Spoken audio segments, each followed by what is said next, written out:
Štipjani dnevno na Isarmu pravат šteta od 200 evra samo so palenje na kontejneri.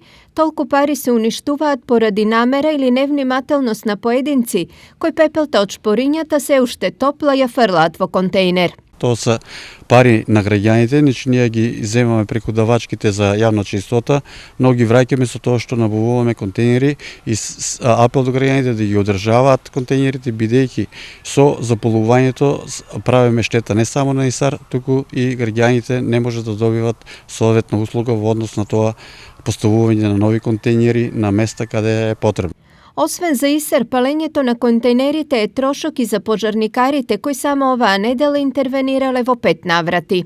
Во смисла на тоа не само што има материјално технички загуби, него и дел од нашето време го трошиме на овие интервенции. Може да замислат граѓаните дека во дадена ситуација пожарната можеби на друго место ќе биде значително попродуктивно.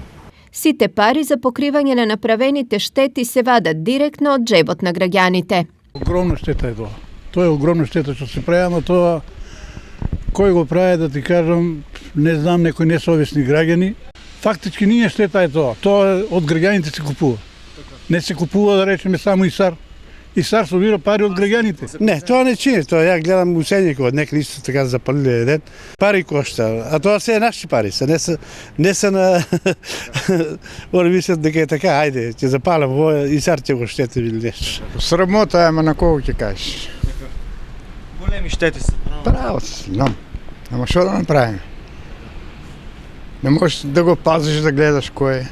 Статистиката од минатата година покажува дека за една грејна сезона целосно се уништени 16 контейнери, од кои 7 се од 1,5 тон чија вредност е 200 евра, а останатите 9 се од 5 тони кои чинат 900 евра.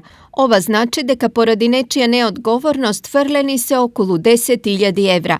Годинава од почетокот на грејната сезона делумно се оштетени над 10 контейнери. Ако неодговорноста продолжи со ова темпо, на крајот од сезоната штетите ќе бидат многу поголеми.